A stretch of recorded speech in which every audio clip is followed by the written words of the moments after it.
بسم اللہ الرحمن الرحیم۔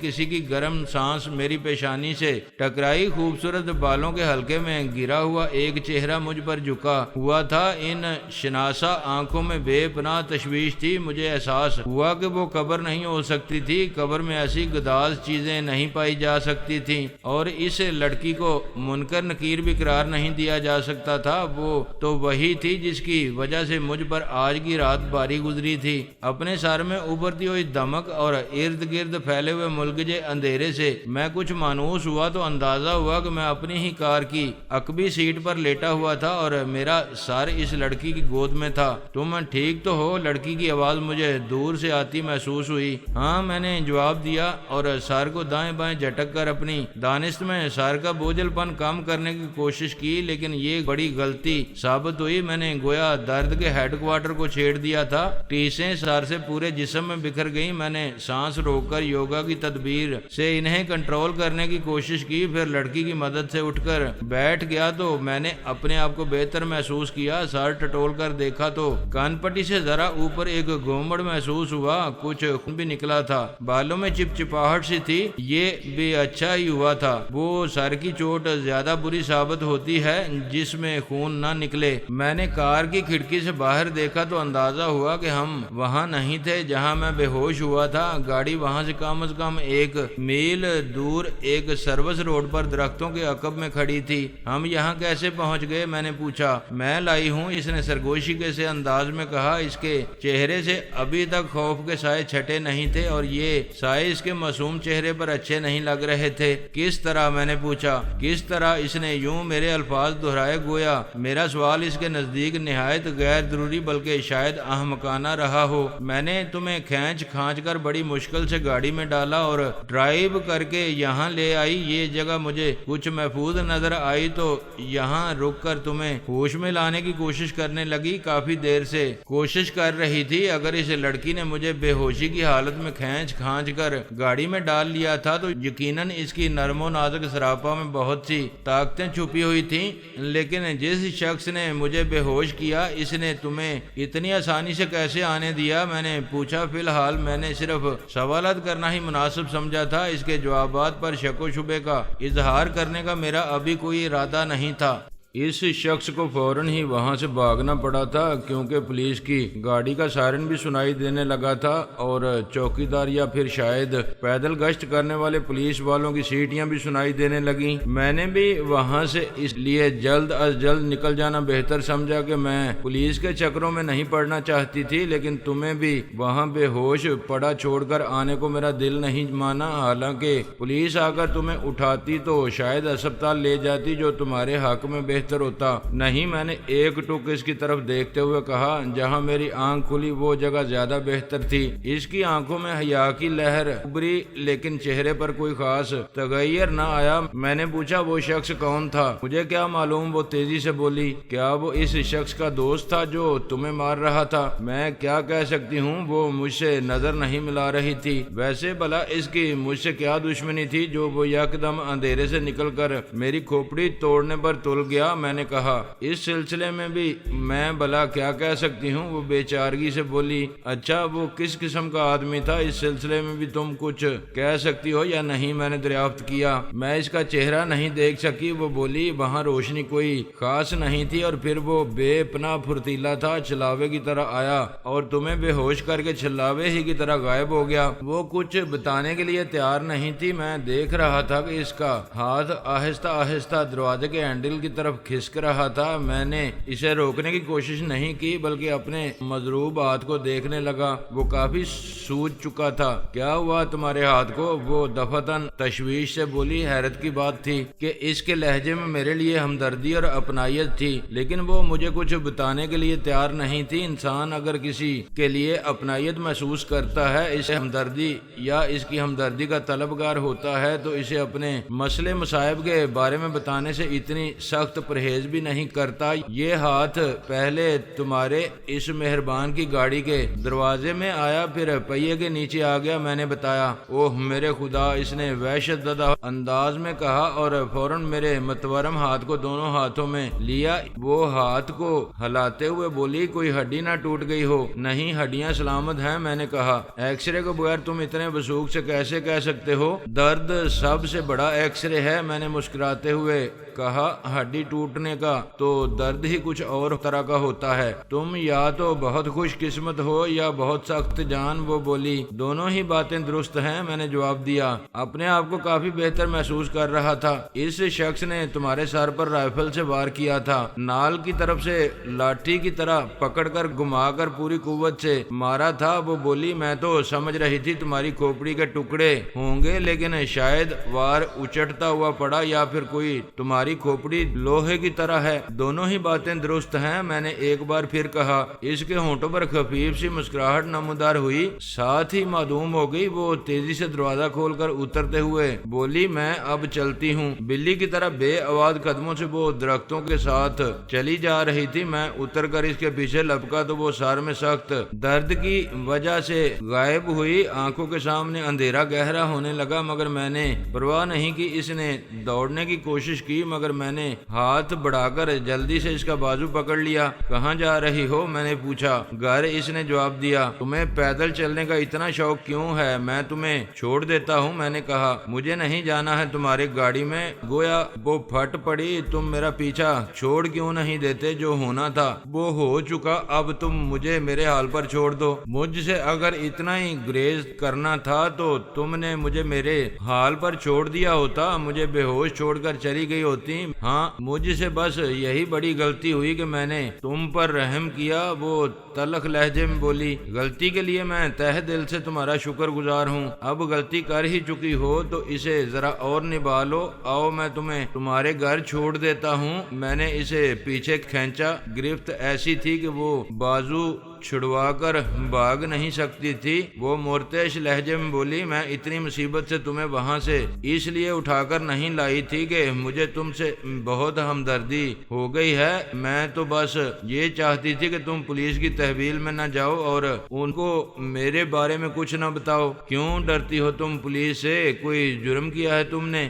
رات کے پچھلے پہر مشکوک سے حالات میں مار کٹائی اور اس کے دوران ایک جوان لڑکی پولیس کے ہتھے چڑھ جائے تو کیا اس کے لیے کوئی جرم کرنا ضروری رہ جاتا ہے؟ بغیر کسی جرم کے اس کی مٹی پلید ہو سکتی ہے۔ وہ تلخی سے بولی، میں تو اب بھی پولیس کو کچھ بتانے نہیں جا رہا۔ تمہیں کم از کم اس سلسلے میں مجھ سے کوئی خوف محسوس کرنے کی ضرورت نہیں۔ آؤ چلے، میں نے کہا۔ وہ گویا بادل نخواستہ میرے ساتھ چلنے لگی۔ گاڑی میں بیٹھ کر میں نے ڈرائیونگ سیٹ اسی کے سپرد کی اور بولا، یہاں تک چلا کر لے آئی ہو تو اپنے گھر تک بھی تم ہی لے جاؤ۔ اس نے خاموشی سے اسٹیئرنگ وہیل سنبھال لیا اور گاڑی کو روڈ پر لے آئی۔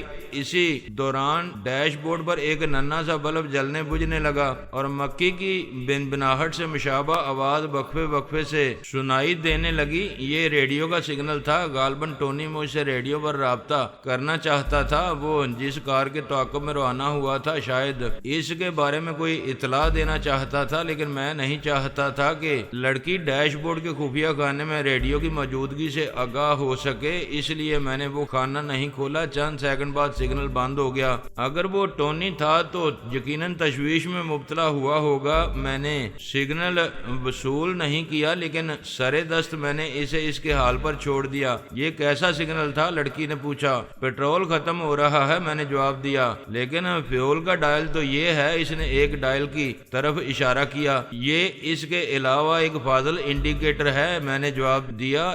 اس ڈائل سے بھی کچھ پہلے یہ خبردار کرتا ہے۔ تمہاری گاڑی بہت پیچیدہ قسم کی ہے، اس میں بہت سی چیزیں میری سمجھ میں نہیں آئیں۔ وہ بولی، میں جب تمہیں گاڑی میں ڈال کر ڈرائیونگ سیٹ پر آ کر بیٹھی تو مجھے ایسا محسوس ہوا جیسے میں ہوائی جہاز کے کاکپٹ میں بیٹھ گئی ہوں۔ اس وقت تو میرے ہاتھ پاؤں پھول گئے تھے کہ معلوم نہیں میں اس گاڑی کو ڈرائیو بھی کر سکوں گی یا نہیں، لیکن شکر ہے ڈرائیونگ آسان ہی ثابت ہوئی۔ یہ ماڈل شہر میں صرف 3-4 3-4 لوگوں کے پاس موجود ہے۔ میں نے کہا شوقین لوگوں کے رکھنے کی چیز ہے، میں نے براہ راست مرسڈیز کمپنی سے منگوائی تھی۔ میں تو چاہ رہا تھا کہ اس میں دروازے بھی 6 ہوتے، لیکن کمپنی نے انکار کر دیا۔ انہوں نے لکھا کہ 6 دروازوں والی گاڑی وہ صرف سربراہان مملکت کے لیے تیار کرتے ہیں۔ مجھے صبر کرنا پڑا۔ بہت دولت مند ہو، وہ ترچھی نظر سے میری طرف دیکھ کر بولی۔ کوئی ایسا خاص نہیں، میں نے حسب عادت انکساری سے کام لیا۔ ویسے اچھی چیزیں رکھنے کے لیے صرف دولت ہی کی نہیں، شوق کی بھی ضرورت ہوتی ہے۔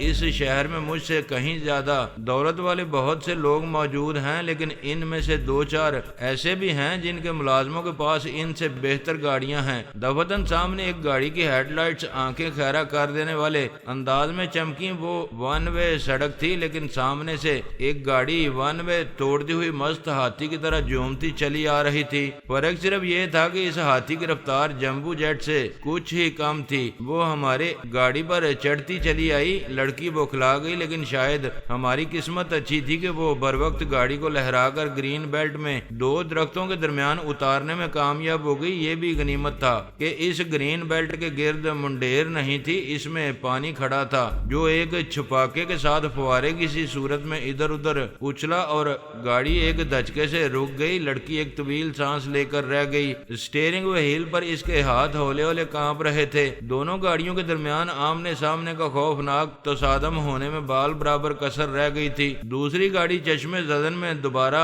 دور جا چکی تھی۔ اس کے پھٹے ہوئے سائلنسر کی گڑگڑاہٹ بھی معدوم ہو چکی تھی۔ لڑکی وحشتزدہ سی نظروں سے میری طرف دیکھتے ہوئے بولی، یہ وہی تھا نا؟ وہی کون؟ میں نے پرسکون لہجے میں پوچھا۔ وہی جو مجھ سے لڑ رہا تھا، جس نے مجھے مارا تھا، وہ بولی۔ اس سے تو تمہارے اپنے بیان کے مطابق تمہارا کوئی نجی تعلق تھا اور تم اس کی گاڑی بھی نہیں پہچانتی۔ میں نے اس کی آنکھوں میں جھانکتے ہوئے کہا، وہ سیاہ رنگ کی بیوک میں فرار ہوا تھا اور یہ انابی رنگ کی فورڈ کورٹینا تھی۔ میں نے ڈرائیور کی جھلک بھی دیکھی ہے، یہ کوئی نوجوان تھا، شاید نشے میں دھت تھا۔ اوہ، اس نے طویل سانس لے کر محض اتنا کہا، شاید یہ طمانینت کی سانس تھی۔ گاڑی ریورس کر کے وہ دوبارہ مین روڈ پر لائی، اگلے چوراہے سے گارڈن ٹاؤن کی طرف مڑ گئی۔ 3-4 میل کے سفر کے بعد اس نے ایک بنگلے کے سامنے گاڑی روکی جو تاریکی میں ڈوبا ہوا تھا۔ گیٹ پر تالا جھول رہا تھا۔ وہ گاڑی سے اتر کر ایک چابی تالے میں لگانے لگی۔ میں بھی جلدی سے اتر کر اس کے پاس جا پہنچا۔ اس لمحے مجھے احساس ہوا کہ بنگلے کی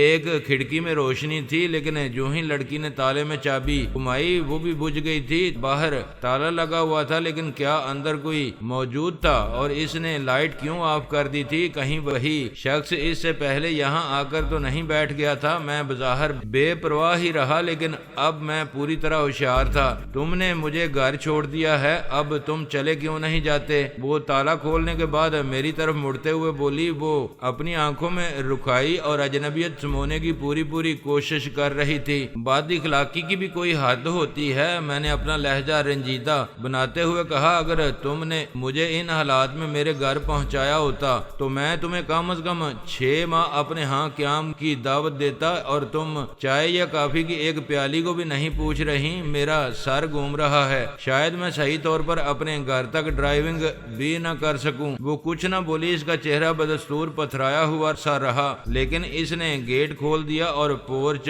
میں داخل ہوتے ہوئے بولی، گاڑی اندر کھڑی کر دو۔ میں نے اس کی ہدایت پر عمل کیا۔ اس وقت تک وہ پورچ کی لائٹ آن کر چکی تھی اور اندر کا دروازہ کھول چکی تھی۔ گھر میں کسی کی موجودگی کے آثار نظر نہیں آ رہے تھے، لیکن ہر طرف صفائی ستھرائی تھی۔ لان صاف ستھرا اور سرسبز تھا، وہاں تپائی اور لان چیئرز بھی پڑی تھیں، کہیں ایک خشک پتا بھی پڑا دکھائی نہیں دے رہا تھا۔ میں نے اس کے پیچھے اندر گھستے ہوئے کہا، 2 مرتبہ تم نے مجھ سے پیچھا چھڑا کر گھر کی طرف روانہ ہونے کی کوشش کی تھی، پیدل ہی چل پڑی تھی، اور دونوں مرتبہ تم نے یہی کہا تھا کہ تمہارا گھر زیادہ دور نہیں ہے۔ میں تمہارے حوصلے کی داد دیتا ہوں کہ پیدل چلتے وقت 3-4 میل کا فاصلہ تمہارے لیے کوئی وقت نہیں رکھتا۔ میں نے یہ نہیں کہا تھا کہ میں پیدل ہی جاؤں گی، مجھے آگے کوئی سواری مل جاتی۔ وہ خفگی سے بولی، رات کے پچھلے پہر سنسان سڑکوں پر تنہا پھرنے والی لڑکیوں کو سواریاں عموماً پرستان لے جاتی ہیں۔ میں نے کہا، ہم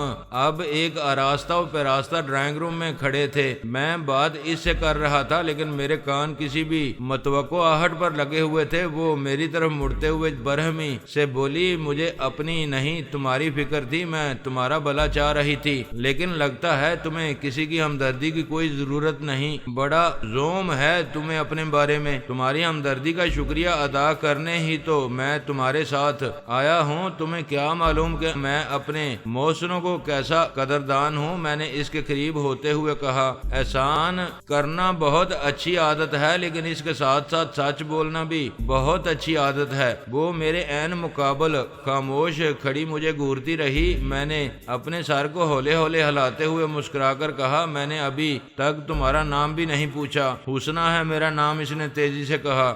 حسینہ ہوتا تو زیادہ اچھا تھا، 2 نقطے بڑھ جانے سے یہ نام تمہارے حسن کے ہم وزن ہو جاتا۔ میں نے مسافے کے لیے ہاتھ بڑھاتے ہوئے کہا، لیکن خیر ناموں میں کیا رکھا ہے، بعض اوقات تو نام شخصیت کے بالکل ہی الٹ ہوتے ہیں۔ تم سے مل کر خوشی ہوئی۔ اس نے مسافے کے لیے ہاتھ نہیں بڑھایا، ساکن کھڑی مجھے گھورتی رہی، پھر میرے بائیں ہاتھ کو دیکھنے لگی جو اچھا خاصا سوج چکا تھا۔ وہ سب کمروں کی بتیاں روشن کر چکی تھی۔ میں نے مسافے کا ارادہ ملتوی کر کے دوسرے کمرے کی طرف بڑھتے ہوئے کہا، بہت اچھا بنگلہ ہے اور بڑی عمدگی سے فرنش کیا گیا ہے۔ بظاہر آرائش دیکھنے کے بہانے میں نے ہر کمرے میں جھانکا، وہ میرے پیچھے تھی۔ میں نے کچن اور باتھ روم بھی دیکھ لیے، کہیں کوئی نہیں تھا، پھر بھی اتنے بڑے گھر کے کونے خدرے میں اکیلے آدمی کا چھپنا یا موقع مناسب دیکھ کر نکل بھاگنا زیادہ مشکل کام نہیں تھا۔ تسلی ہو گئی، یہاں کوئی نہیں ہے، وہ جلے کٹے سے انداز میں بولی۔ ویسے ہی مجھے وہم سا ہوا تھا کہ جب ہم یہاں پہنچے تو ایک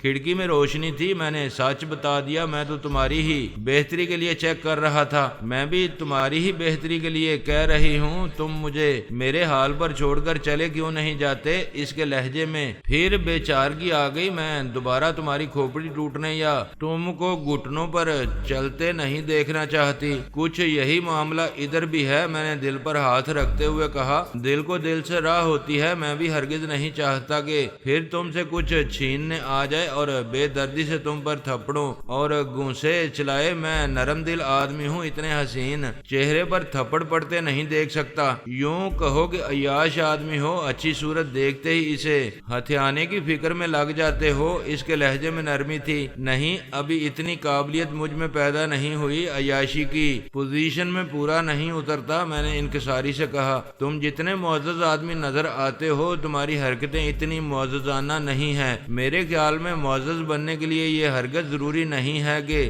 آدمی تربوز کی طرح منہ پھلا کر ریوالونگ چیئر پر بیٹھ جائے اور ادھر ادھر دیکھتے وقت یہ دیکھتا رہے کہ سوٹ میں کہیں شکن تو نہیں آ گئی۔ انسان کو ہنستے بولتے اور ہاتھ پاؤں چلاتے ہلاتے جلاتے رہنا چاہیے۔ ویسے تو دوسروں کے معاملات میں ٹانگ اڑانے کا کچھ زیادہ ہی شوق ہے، میں نے کہا، خواہ ٹانگ ٹوٹ ہی جائے۔ ابھی تک تو نہیں ٹوٹی، اگر ٹوٹ گئی تو شاید باز آ جاؤں، میں نے جواب دیا، پھر ادھر ادھر دیکھتے ہوئے کہا، تم یہاں بالکل اکیلی رہتی ہو؟ ہاں بالکل اکیلی، وہ چبھتے ہوئے لہجے میں بولی۔ سارے کام کاج بھی خود کرتی ہو، اتنے بڑے گھر کو صاف بھی خود ہی رکھتی ہو، اتنی سلیقہ شواری بلکہ جان ماری تم نے کہاں سے سیکھی؟ یہاں پارٹ ٹائم کام کرنے والے آتے ہیں، اپنا کام کر کے چلے جاتے ہیں، میں کسی کو گھر میں رکھنا نہیں چاہتی، اس لیے اس نے جواب دیا۔ ایک پارٹ ٹائم میں شوہر بھی رکھ لو، کیا حرج ہے؟ میں نے اسے کہا۔ کیا تم امیدوار ہو گئے ہو؟ اس نے مجھے گھورا۔ درخواست تو میں بھی آج کل ہاتھوں میں لیے گھوم رہا ہوں، لیکن میں اتنا جلد باز نہیں ہوں، میل ملاقات جاری رہی تو شاید وہ بھی آ جائے، میں نے اطمینان سے جواب دیا۔ وہ گویا ضد ہو کر میری زبان بند کرانے کے لیے بولی، تم یہاں سے چلے جاؤ، میں تمہارے سر پر بینڈیج کر دیتی ہوں اور ہاتھ پر بھی دوا لگا دیتی ہوں۔ اس کی اس پیشکش سے فائدہ اٹھا لینے میں کوئی حرج نہیں تھا، اس لیے میں آرام سے صوفے پر بیٹھ گیا۔ وہ باتھ روم میں گئی اور دواؤں کی الماری سے چند چیزیں نکال کر واپس آ گئی۔ بڑی عمدگی و مہارت سے اس نے بالوں سے خون صاف کر کے دوا لگا کے پٹی کی، پھر دھیرے دھیرے ہاتھ پر دوا کی مالش کرنے لگی۔ چوٹوں کو ذرا سا بھی چھونے سے بڑا درد ہوتا تھا، لیکن اس کے ہاتھوں میں مسیحائی کی لذت بھی تھی۔ میں صوفے پر تھا، وہ آلتی پالتی مارے قالین پر بیٹھی تھی۔ ابتدائی طبی امداد کے لوازمات اس کے قریب ایک چھوٹی سی ٹرے میں رکھے تھے۔ اس کی آنکھیں جو بدستور میرے لیے الجھن کا باعث بنی ہوئی تھیں، میں نے ایک بار پھر انہی میں جھانک کر اپنی الجھن کا حل تلاش کرنے کی کوشش کرتے ہوئے کہا، تمہارے انداز میں بڑی مشاقی و مہارت بات ہے، کیا تم کبھی نرس بھی رہی ہو؟ میں اب بھی نرس ہی ہوں۔ میں تو حیران ہوں کہ تم نے ابھی تک یہ پوچھا ہی نہیں تھا کہ تم کیا کرتی ہو۔ وہ احتجاجیہ سے لہجے میں بولی، ہمارے ہاں خواتین سے یہ پوچھنا کچھ زیادہ اچھا نہیں لگتا کہ تم کیا کر رہی ہو۔ میں نے جواب دیا، پھر ارد گرد کا عصر نو جائزہ لیتے ہوئے کہا، ماشاءاللہ یہ پیشہ کافی ترقی کر گیا ہے۔ اگر اس شہر کی لڑکیوں نے تمہارا رہن سہن دیکھ لیا تو سب کی سب نرس بننے پر تل جائیں گی۔ میرا یہ رہن سہن میری تنخواہ کی بدولت نہیں ہے۔ میں اتنی احمق نہیں ہوں جو ایسا دعویٰ کروں گی۔ میرا خاندان کافی خوشحال تھا۔ والدین کے انتقال کے بعد بہت کچھ میرے حصے میں آیا تھا۔ میں ان کی اکلوتی اولاد تھی۔ تو پھر تمہیں نرس بننے کی کیا سوجی؟ دنیا میں کوئی اور کام نہیں رہ گیا تھا تمہارے لیے؟ میں نے ملائمت سے پوچھا۔ کیوں، کیا یہ کام اچھا نہیں ہے؟ اس نے چبھتے ہوئے لہجے میں پوچھا۔ بہت اچھا ہے، مگر جب ورثے میں اتنا کچھ ملا ہو تو اس پیشے کی طرف دھیان کہاں جاتا ہے؟ نظریات بھی کوئی چیز ہوتے ہیں۔ وہ تیزی سے بولی، مجھے ڈاکٹر بننے کا شوق تھا، مارکس کم رہ گئے، نہیں بن سکی۔ میں نے سوچا نرس بننے میں بھی کیا حرج ہے، مقصد تو تڑپتے سسکتے لوگوں کی خدمت کرنا تھا۔ ڈاکٹر بھی میں پیسے کے لیے تو بننا نہیں چاہ رہی تھی۔